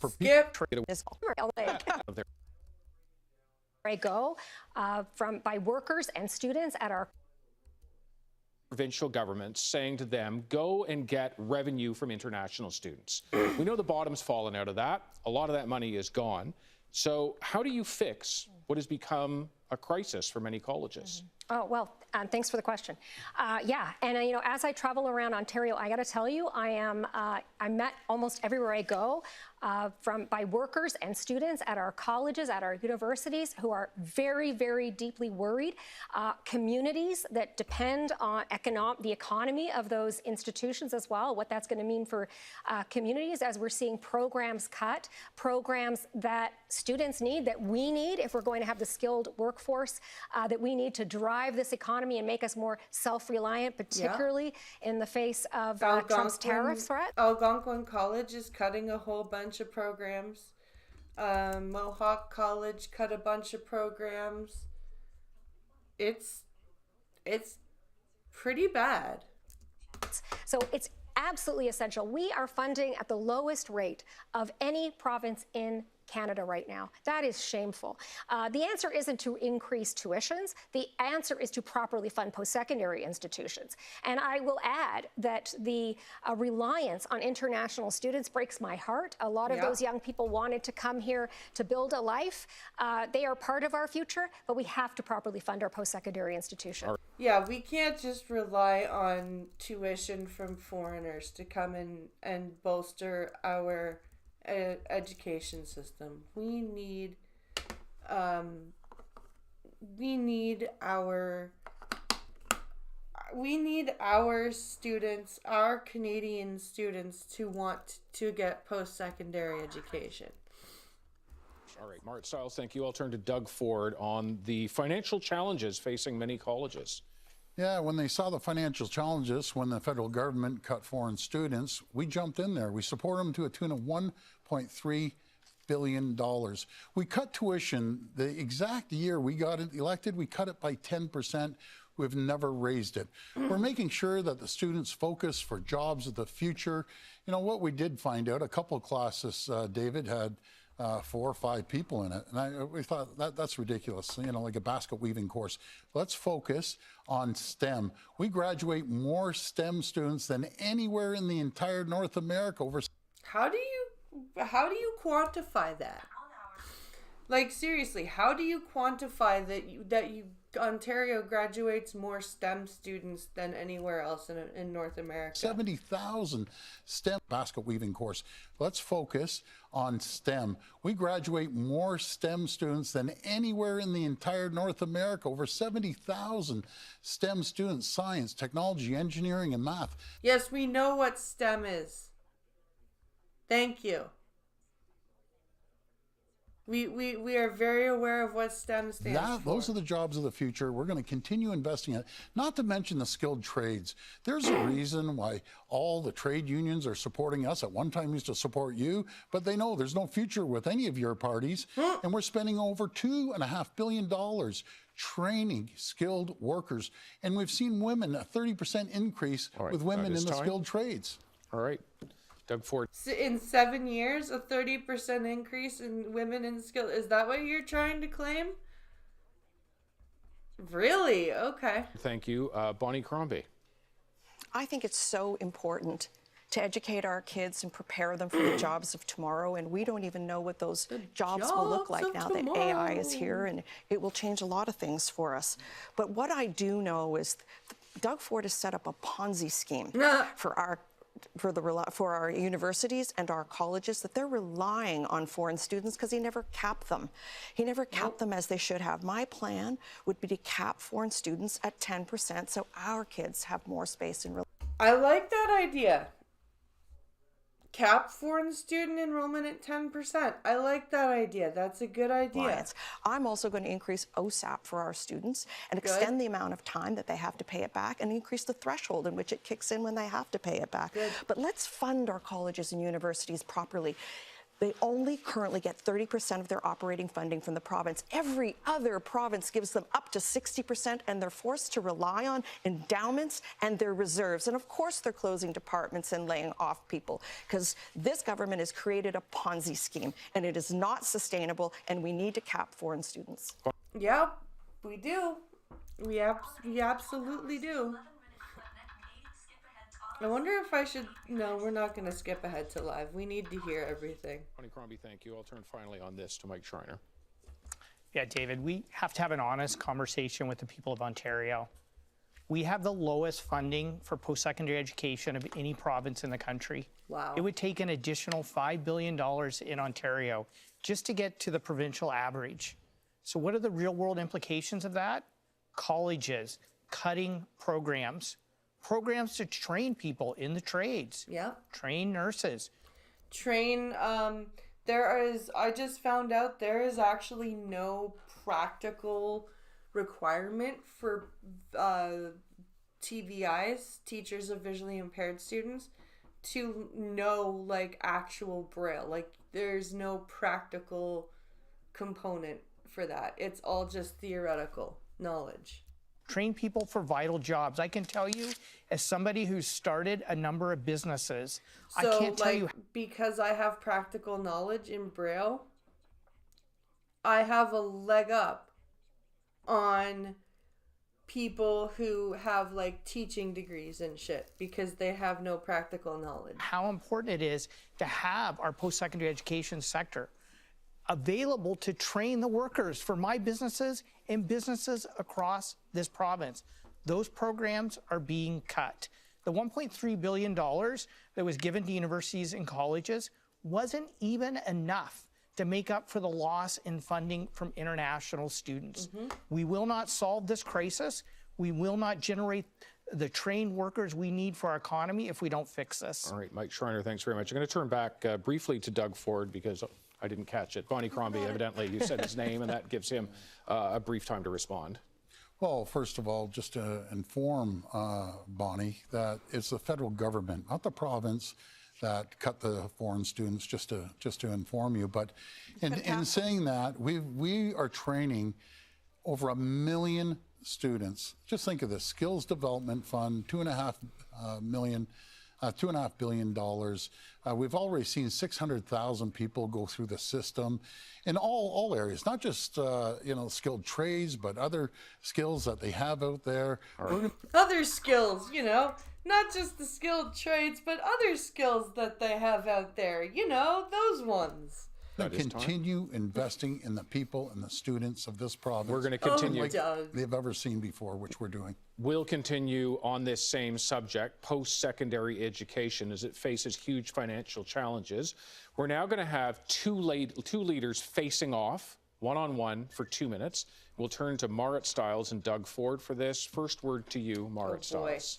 Well, I want to start with something that Doug said about the kids and the graduating rates. Like, we are seeing a lot of people graduating from STEM programs in universities and colleges, but I want to shift this a bit because I think that they're graduating in spite of this government and in spite of actually everything they've experienced coming up through our publicly funded education system in the last few years. And so I want to ask more specifically about that, because education is the reason that I first ran for public office. I think kids are our future, and I think the investments that we make now in our public... Children, future. Publicly funded education system are crucial to their success, but also to our success in Ontario. And so I want to ask Doug Ford why, after everything our children went through, everything they went through in the difficult years around the pandemic, please think of the children. You cut $1,500 per student from our education system and drove education workers and teachers out of our schools. Why did you not only do that, but why did you cut the autism program funding and all that?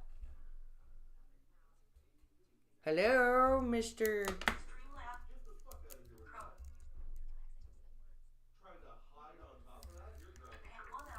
Come on. Well, first of all, there that's we an go. inaccurate statement. I'm going to tell you what the facts are. I know, and three of you aren't very good with numbers, but the fact is, no one's ever invested more in education than we have.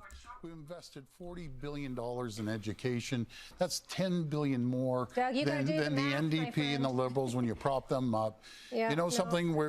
We actually hired 9,000 more educators. No, Doug. Even though the population of students have been stagnant around 2 million, 9,000 more educators. About this. As you two are closing 600 schools, there are like building $16 billion of schools. As you were laying off teachers, we're hiring so more. I'd like to get back in here if I may, David. That's the Doug, difference. Look, the foundation of education is built on our economy. Parents with kids in our schools right now, they know that that's not true. Okay? Classrooms, the class sizes are huge. We cannot find education assistants or teachers or other caring, qualified adults to work in our schools because you took them to court because you tried to freeze their wages. But you have actually reduced funding by $1,500 per student. That is, I'll have to stop us there just to keep us on time here. The next debate's going to happen between Bonnie Crombie and Mike Schreiner. You have 2 minutes. First word to you, Mike Schreiner. Yeah, thank you, Ms. Crombie.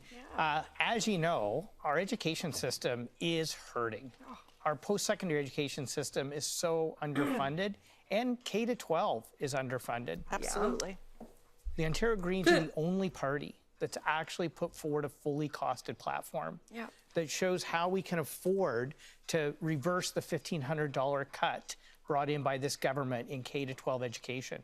We've shown how we can increase funding, base budget funding for our colleges and universities. Okay. Will the Liberals bring forward a costed platform so people have the transparency they need to make a decision in this election? Thank you. Very fair question. Thank you for the question, Mike. And yes, absolutely, we will bring in a costed platform. But you know what I also wanted to refer to is the unemployment rate amongst our youth. They come out of their skill training, whether skill training or colleges and universities, and then 17% are unemployed. They can't find jobs. So yeah, because of the temporary foreign worker program. I'm going to create 40,000 jobs for them through apprenticeship programs and other programs through our companies, and we're going to get them back to work. That is my commitment to our young people, to create 40,000 new jobs, to smash that unemployment Where rate in half. are you going to create these jobs Even in from? our elementary schools and them? our high schools. Like, what sector are these jobs going to be in? You know, they're overcrowded and the schools are crumbling. Teachers are forced to pay for supplies from their own pocket. You know, they don't even have children. Our youth don't even have a textbook, one per each child. Mind if I ask just a follow-up? Sorry, don't mean to interrupt. But it's just, ask my follow. Ask me. When are we going to see the costed platform? Because I think people, like, election day's a couple weeks away. People want to know that when we're all up here making promises, and these promises, they're like a sacred trust with people. I agree. And they want to know how you're going to pay for it. Let's get an answer. We would absolutely have our platform released. And I would think every one of us on this stage should make that commitment, David. Why don't you ask each one of us whether they will release their platforms costed? I'll give you the opportunity to do that, because you will have in your closing statements the opportunity to do that. We have a lot of issues facing this province, and trying to narrow them down is a challenge. Housing, absolutely a big one. And so each of you will have 1 minute to answer in these questions. Bonnie Crombie, I'll start with you. Our home is our safe place, it's supposed to be. But for many renters, they face the threat of rent eviction or a landlord saying, I'm going to move in, really just as a way to get them out. On the flip side of the coin, you have many landlords who have tenants who don't pay. Yep. Tenants who don't pay, landlords who have, who like kick tenants out and then renovate the house or renovate the house. It takes months to be able to try to get them out. What is your fix for renting in Ontario? Yeah, that's absolutely true. So the fix is to fix the landlord and tenant board. Because I hear it from both sides. I hear about the dem evictions and the rent evictions, and I hear from the landlords that they're not collecting rent either. So the system isn't fair. Adjudicators haven't been appointed. Broken. My pledge is to fix the backlog in the landlord and tenant board within the first 3 months. There are 53,000 cases outstanding. I'm not sure what has happened over the backlog in the landlord-tenant board in 90 days. Past 7 years, but certainly there are not adjudicators been appointed to clear that backlog. But listen, I've got 3 kids. They can barely afford their rent. They're not putting any money away to hopefully buy a home one day. 2 of them got married this summer, and they want to start a family. And there aren't homes being built in Ontario, and not ones that our young people can afford. Alberta, BC, Quebec, they're eating our lunch. They have figured out home building. We haven't here. So I'm making a commitment that I'm going to reduce the price of your home by removing those hidden taxes called development charges, but reducing the price by $170,000. That is time. Thank you. We'll have to leave it there. Bonnie Crombie. Doug Ford, I will turn to you. What is your fix for renting in Ontario? Oh, my goodness. My goodness. Oh. My goodness, those poor, stupid people. He's going to get rid of development charges. For renting in Ontario. Oh, my goodness. Saying that she's going to get rid of development charges. All she did is increase taxes in Mississauga. And as I said before, Mayor Carolyn Parrish has done more in 10 months getting rid of the development charges, at least 50%. Carolyn Parrish. We get it. We get it. She's a conservative. We understand you like her. Have in 10 years, Bonnie. Isn't it amazing when you have new leadership in Mississauga, their taxes are going to be under control right now? But we led the charge across the country in getting rid of the HST for purpose-built rentals. Now we have a record amount of purpose-built rentals. We're putting over $2 billion into infrastructure, the water, the sewers, the pipes that are needed, and that's going right across the province that will be able to build an additional 1 million homes. That's what these communities want. They want infrastructure, but guess what? None of this can happen under their 3 watches. Because I'll tell you, the economy would go down quicker than the Canadian bobsled downhill. Jesus Christ, Doug. This is pathetic. It would go down faster than the Canadian bobsled. Oh my lord.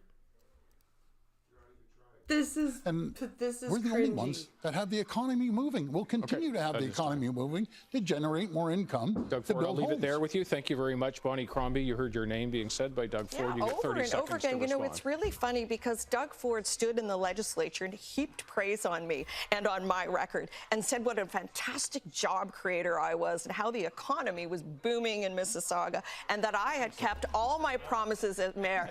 And we've got that going out viral because I just want to remind the job creator I was and how the economy was booming in Mississauga and that I had kept all my promises as mayor. And we've got that going out viral because I just want to Oh yes, we got that going viral. Oh my god. remind him that yes, he may all think we differently care about today, is but back viral when I was clips. mayor, Come he thought on, I was Bonnie, doing I a was pretty behind incredible you. job. And I wanted to mention is Bonnie Crombie's time. Please go ahead. Yeah. You have 5 more seconds. I have 5 more, sorry. Yeah. I wanted to add as well that we would phase in rent controls over a period of time. I think that would be really helpful to people who can't afford their rent today. And while we make it more affordable to buy a home, our kids are losing the dream of buying a home. Some of them even want to leave the province. Bonnie Crombie, thank you very much. I've got to turn now to Mike Schreiner. A reminder, the question is, what is your fix for renting in Ontario? Yeah, I just want to give a shout out to my colleague, Ashlyn Clancy, MPP for Kitchener Centre, who put forward the most comprehensive bill in Ontario to protect renters, bringing back rent control, restrictions around above guideline rent increases, restrictions against rent evictions, because we need to protect renters in this province. Yeah, we do. But we also need to protect landlords from shitty renters. So how are you going to do that? Ways to fix the landlord-tenant board that works for landlords and for tenants. David, we have a whole generation, my daughter's generation, saying we're never going to be able to afford Go a down home, faster than let a alone Montreal pay stripper. the rent. That's exactly why the Ontario Greens midnight. have committed to building 2 million homes and removing the restrictions to build missing middle houses, 6 to 11-story multi-residential buildings in large urban centers. Who wants to live in a multi-residential building? People want to live in a house. Nobody wants to live in a... Oh my god. But unfortunately, dude. the government said no to that bill. Like they Yeah, said no to because- my bill to build more homes that you can afford in the communities you know and love. We have to start getting back to building. We need a government that will say yes. All right, that's time. Mike Schreiner, thank you very much. There was a... You said Doug Ford's name. I don't think I did. No, I don't think you did. Well, let's pretend You said he the did. government. Excuse me, you said the government. The voices in my head are telling me that. Well, The voices in my head. The voices in your head are telling you that somebody said Doug Ford's name, eh? That's okay then. You know something, CBC we've hired more person. adjudicators and landlord-tenant board. It's actually, the numbers are actually going down now. We're going to make sure we have some of the toughest laws to protect tenants. But as you were saying, Dave, some people abuse that and they stay in there for a year. We're going to make sure we clear up the backlog. But what this comes down to is they believe in higher taxes, new taxes, any taxes. That's what they believe in. And you've proved it. Higher taxes, new taxes, any taxes. Oh my. You voted against us every single time. I don't believe in taxing the people. That is They do. time. We're running short on the clock. Marit Stiles, fix for renting in Ontario. Yeah, well, look, I mean, first of all, these two, once again, fighting over who builds the least housing in the middle of a housing crisis. Go figure. But look, Doug Ford has talked a lot, a good game about housing, but where is the housing, Doug? Where is it? Not being built. And we know, as I mentioned previously in this debate, that rent is up on average of 38% since 2018 when his government came to power.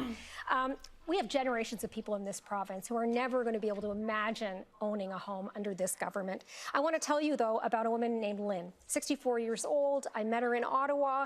She lost her home. She was renting. When she went into the hospital for some issues, she came out. Rent was through the roof. Couldn't afford it. Bad luck. How long was she in the hospital for that her rent went through the roof? 64 years old. I met her in Ottawa. She lost her home. She was renting. When she went into the hospital for some issues, she came out. Rent was through the roof. Couldn't afford it. Bad luck. Ends up in living out of her car for 8 weeks before she get into a shelter. She said to me, please raise this issue with Doug Ford. Please tell him, never in a million years would I've imagined myself here. The answer to what Lynn needs is rent control, and it is truly affordable homes. Rent control, huh? How is and how do you plan on phasing in rent control? NDP is the only party that is actually committed to real rent control and building truly permanently affordable housing. Art Stiles, thank you. Doug Ford, you get 30 more seconds. Your name was mentioned. Well, we believe in making sure that we continue building more and more. And you know what it is, Marit? All you have to do is look outside the door. There's more cranes, and I want to do more, believe me, because I understand there's more cranes going up in Toronto, right in your own backyard, than in New York and Chicago, Dallas, San Francisco, Seattle, and a few other cities combined. So they're being built up. But do you know what we need to do? We need to cut the red tape. We need to get rid of the development charges and all the fees, the parks fees, Isn't fees. that what Bonnie and Crombie I just said? believe is making sure you put money I'll just have to cut you off there because we're moving to an open debate on housing. Doug Ford going to begin here. The rest of you can jump in as you see fit. Plenty of talk about building new homes. The challenge is many developers not really doing all that much building. Doug Ford, how would you change that? Well, first of all, you have to have people that can afford a home, and how you do that is by employing people, not taxing them to death. I'm going to But that's right. Yeah, exactly. So where are you going to employ them? I don't see any jobs. Believe in taxing people to death. Under your watch, 300,000 jobs are lost immediately. 850,000 people have a bigger job and a better Mr. Ford has said we're raising taxes on housing. He's absolutely wrong. Our first-time home buyers plan would lower taxes and fees so you can afford a home in the community you know and love. We'll shut this down. We're going to shut it down. They shut it down because nobody was letting anybody talk. Shutting it down to move on to our next subject, and that is climate. Given the time frame we're up against, we have 30 seconds. Climate, skipping that shit. I have said that repeatedly, but say it's too expensive to have a consumer carbon tax. I was the first Liberal to say there will be no tax on consumers. There will be no carbon tax, Doug. I have said that repeatedly, but you just like your friend Donald Trump make things up. Oh, fuck off with the Trump derangement syndrome. Holy shit. I was just when I was getting behind this woman. You are saying lies. That is time. Thank you. We'll continue moving on. If you were to have the leaders over for dinner to your house, what would you make them exactly? Simple things like the soup, because we show them that there is no money, so we can buy the groceries. Hamburgers, fries, sausages, and the best French fries in the city. I don't cook. My partner would do it. And it would be pasta. Over for dinner, what would you make? 15 seconds. This is stupid. Premier that will protect everyone's job. If I get a strong mandate from the jobs, this is. And that is one uninterrupted. Because that's what I love to cook, and I thank my babcha for teaching me. Bonnie Crombie, thank you. Okay, we have time left for each of you to make a closing statement. Okay, here we go. We're going to wrap this up, and then I have to put my kidlets to bed. That is one uninterrupted moment, and we will start with PC leader Doug Ford. Well, folks, we're going to have a very clear choice in this upcoming election. This is all and I think you about might leadership. Lose it, dude. We've seen what Donald Trump is going to do in the White House for the next 4 years.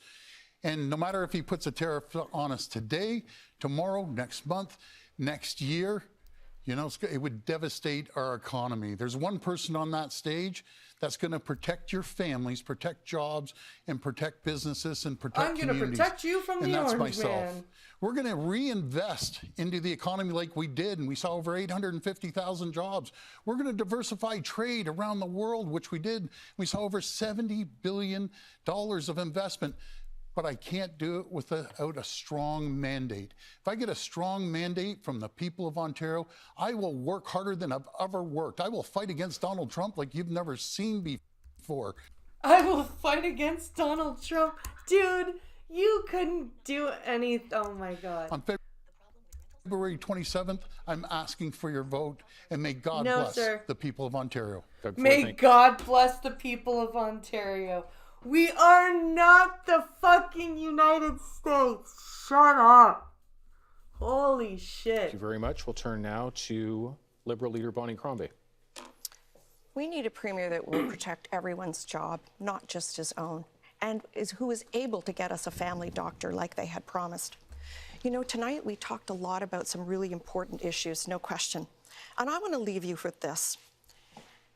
If we want to change our healthcare system and a family doctor, you need to change the government. So today I'm asking those of you who voted NDP in the last election to vote Liberal, to vote for a government that will fix our healthcare system and to get you a family doctor. And together, we can change government. Thank you. Honestly, like, I feel like I like her the best. Let's wait for the other two. When times are tough, people look for hope.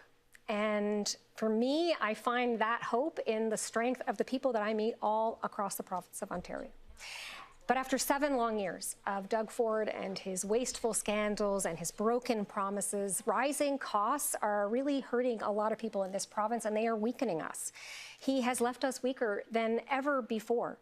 A few weeks ago, while he was facing, and we were facing, the biggest threat that our country has faced in generations, he decided to quit his job. Now, most people in Ontario, if you quit your job and then you didn't show up for work the next day, you wouldn't expect to be rehired.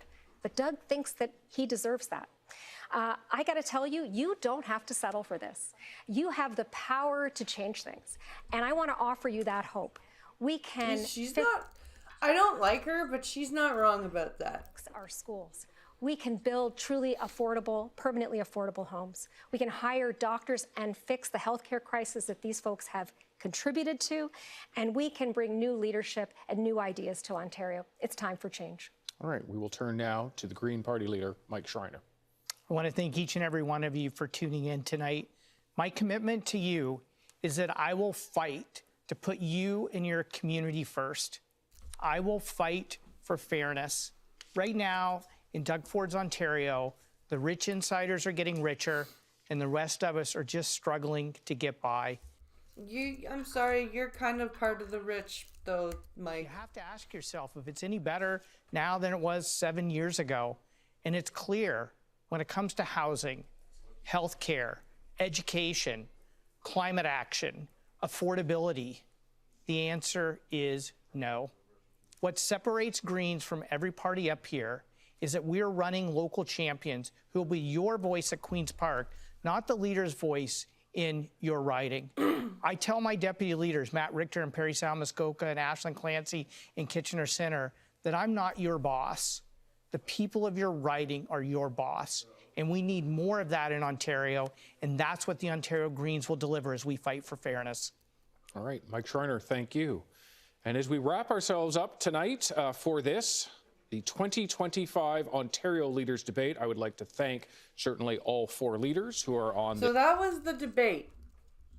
That was the leadership debate. That was pretty cringy.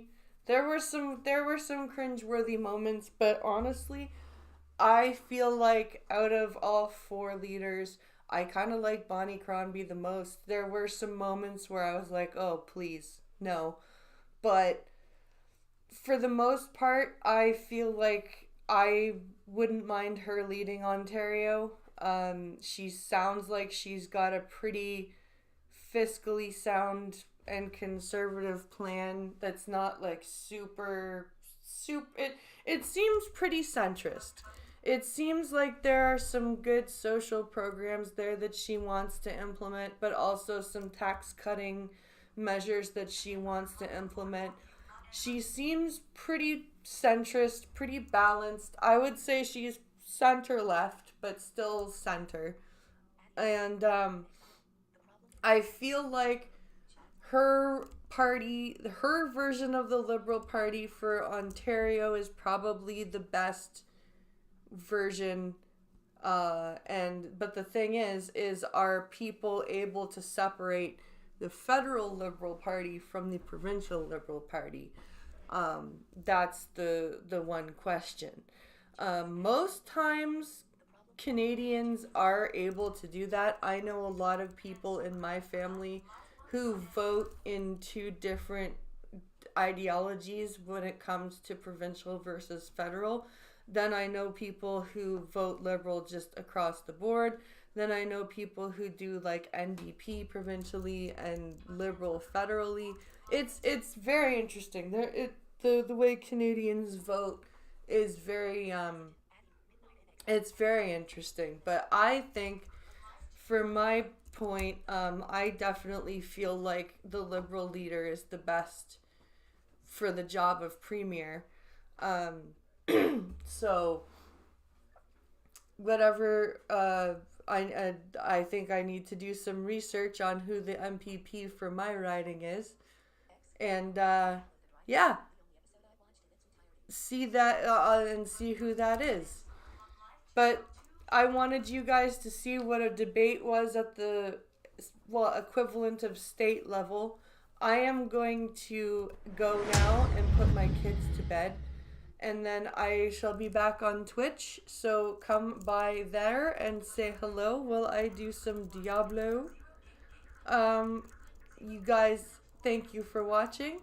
I hope you enjoyed the political intrigue, I guess. And I'll see you on Twitch. Thanks for watching. Bye.